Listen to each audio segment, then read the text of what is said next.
Hello, fellow nonprofiteers. Welcome to the very first episode of What's Good Wednesday. My name is Janie Dingler.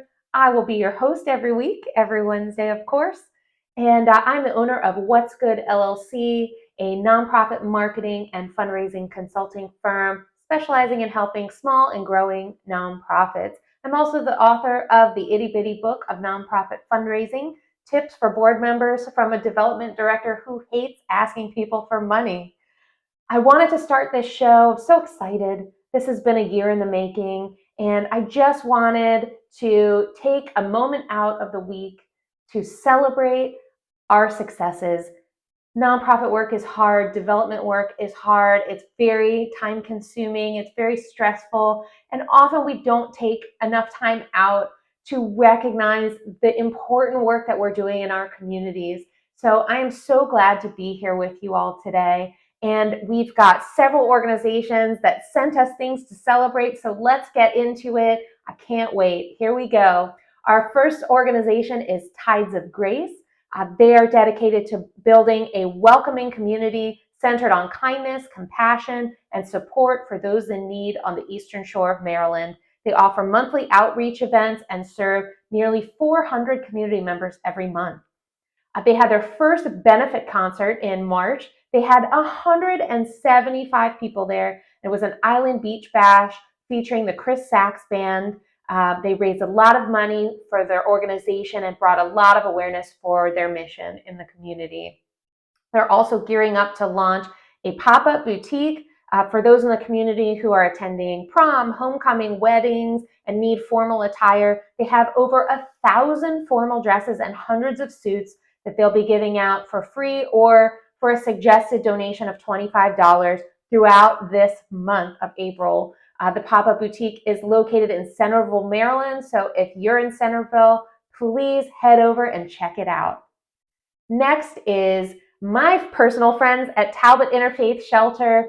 This is where I used to be the development director, and so this organization has a special place in my heart. They are dedicated to ending homelessness on Maryland's mid-shore by providing shelter, stability, support, and a path to success for local families and individuals in need. They are deep in the throes of their 9th annual Lip Sync Battle fundraiser. This is their signature event. Last year, this event smashed all previous records and raised more than $112,000 to help our neighbors overcome homelessness. It's a really incredible event where people from all over the community, I think we did a count last week that between the people competing in the live show, the people in all the videos, all of the volunteers that it takes to pull this event off. It's more than 100 people in our community that come together to fight homelessness with the power of silliness. And it's just really a phenomenal event. The battle is going on right up until their epic live lip sync battle show on April 26th. I have the pleasure of hosting that show. I hope you'll check it out. You don't have to be from here or attend the event to participate. You can visit talbotinterfaithshelter.org/LSB and meet all the teams, vote, or buy tickets to the show. You also can check it out. They'll probably have a live stream going, so keep an eye out for that.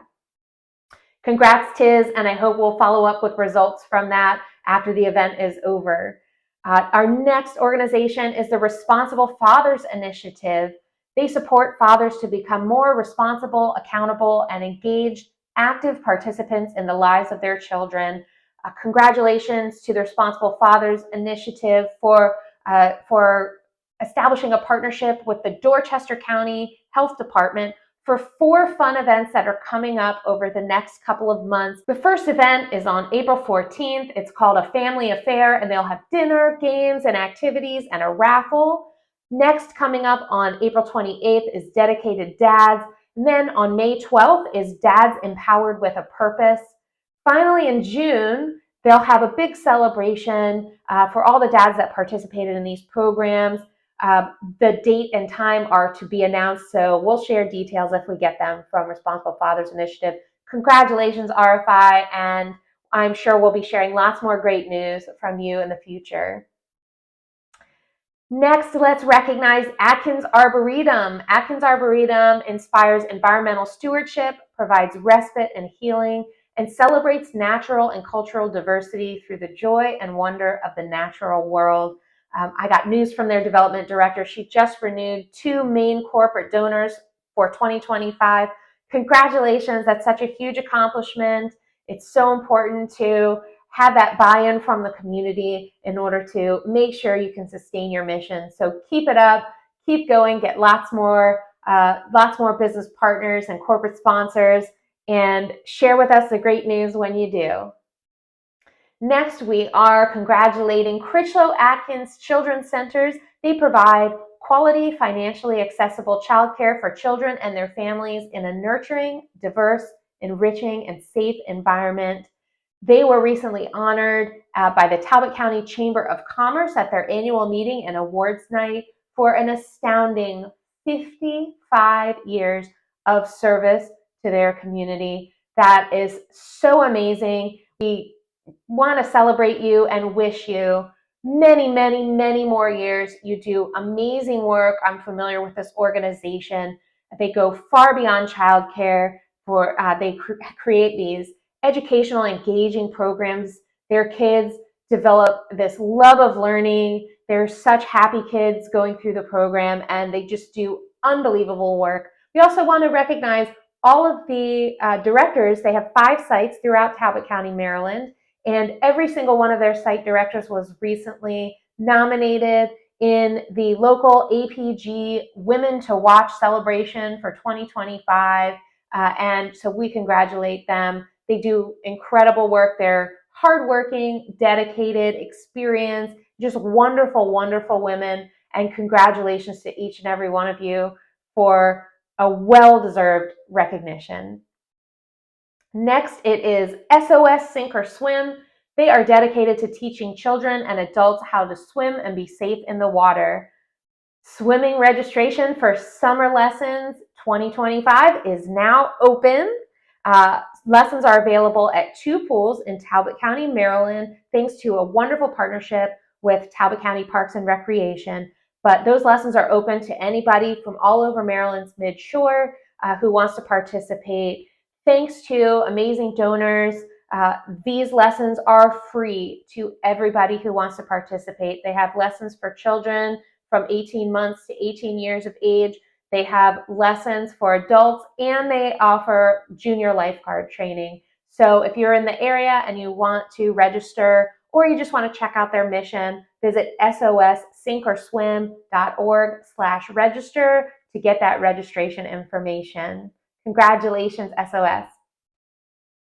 Next, we have the Foundation of Hope. They help young girls and women lead productive lives in their communities by providing cultural, social, and educational development. This organization has been located in Easton, Maryland for a very long time, working through Easton Middle School. This week, they are expanding to a new location. They've got a second cohort of girls participating in the program at St. Michael's Middle High School. They've got 10 new girls signed up. It kicks off this week. We can't wait to see what they get up to. This is a 16-week course called the Economic Development and Empowerment Program, developed by their founder, Keisha Haith, where the girls learn everything from self-care, how to deal with bullying, to job readiness skills, to creating a mini business plan, and even creating a vision board with their goals for the future. It's really an incredible program. So we hope they'll share more information with us as things progress throughout the 16 weeks of the program. Next, let's recognize the Midshore Council on Family Violence. They create healthy opportunities to break the cycle of domestic violence through intervention and prevention by providing shelter, counseling services, and advocacy for victims and abusers. Midshore Council on Family Violence has recently found out that it will be expanding its Geographic Information System, or GIS system, nationally over the next little while. They received the DomesticShelters.org Purple Ribbon Award as the Rural Program of the Year for their GIS system. They also have been selected to receive a Special Achievement in GIS Award at the 2025 Environmental Systems Research Institute User Conference. And this award is given to ESRI user sites around the world to recognize their outstanding work with GIS technology. From the Chief Medical Officer of ESRI, this person says, this recognition is a testament to the incredible work you've done in leveraging GIS to support domestic violence survivors and break down barriers to essential services. Congratulations, Midshore Council. We're so excited for you, and we hope you'll share as you progress with the rollout of your program throughout the nation. Well done. Next, let's shout out Chesapeake Cats and Dogs. They are a no-kill animal rescue organization with a mission of working to provide a life of love and dignity to all animals. They rehabilitate and provide a second chance to cats and dogs that have been abandoned, abused, lost, strayed, or surrendered. In March, Sadie was finally adopted after waiting at the rescue for several years. That's so exciting. Congratulations to Sadie and her new mom. We actually have a picture right here. We're so happy for them. And Chesapeake Cats and Dogs, please send us more wonderful adoption stories or other celebrations as they come up. Next, we have the J. Noah Skills Academy. They help students to gain an understanding of project management tools and their applications in a format that's easily understood through the use of basketball exercises. These tools both enable them to manage the small details and routines of everyday life and provide sought-after skills for when they enter the workforce. This really is an innovative program. Their founder has created has taken something that's really engaging, like basketball, that these student athletes are already really excited about, and has figured out a way to teach them these really important and vital skills that will help them to be successful in the future.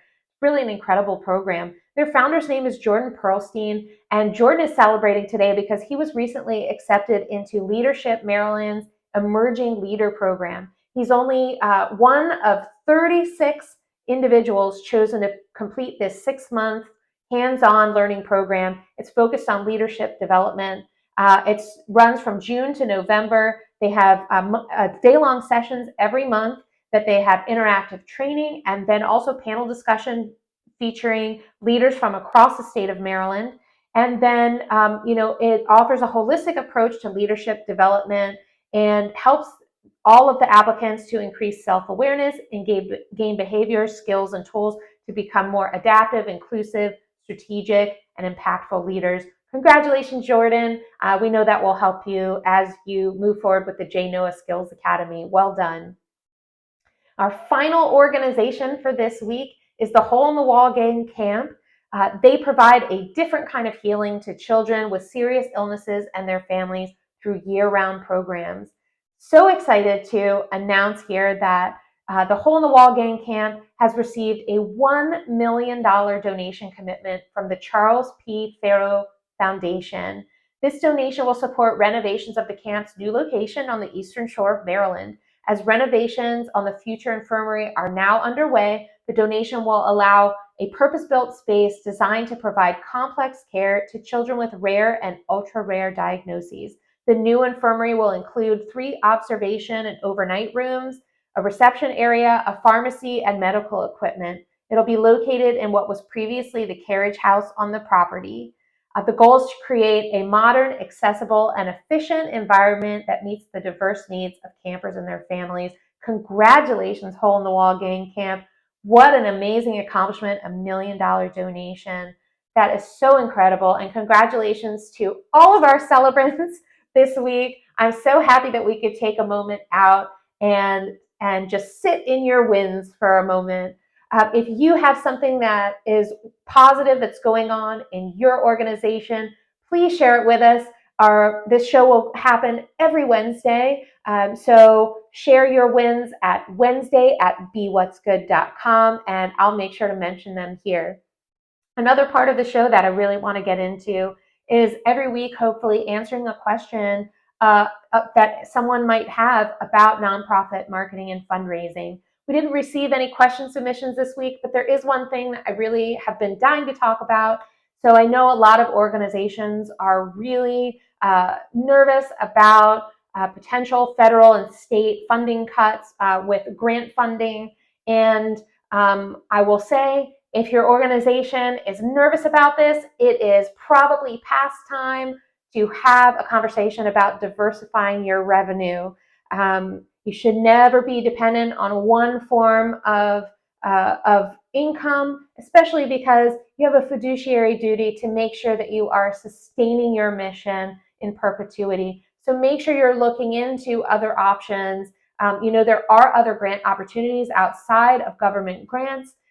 Look into local foundations in your area or other corporate funders. Look into how you can draw in more individual donors from your community and really have your community wrap its arms around your organization. What businesses can you reach out to and form partnerships with?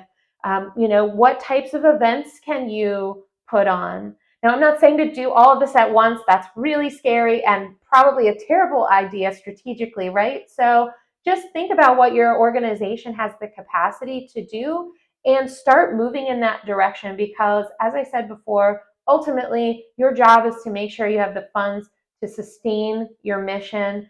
Any good financial advisor would tell a client, don't put all of your money in one investment. You want to diversify your portfolio, and it's the same from a development standpoint. Make sure you're diversifying your portfolio so you can sustain things like this. So you don't have to worry about if there are grant cuts. That's okay because we have this other source of income that's going to help us going. And make sure you're planning for long-term success as well. And hopefully your fundraising goals are higher than your operating budget. So you're putting away some rainy day funds every year as well, just in case of emergency. That's all I've got for this week. If you do have questions that you want to submit for future weeks, please send them to Wednesday@BeWhat'sGood.com. You can check me out at BeWhat'sGood.com, also on Facebook and YouTube at BeWhat'sGood. And we're also on LinkedIn. You can find us What's Good LLC. Thank you so much for joining us this week. We'll see you again next week. Again, submit your questions and your celebrations to Wednesday@BeWhat'sGood and have a great rest of your week. And I'll see you next Wednesday for more of What's Good.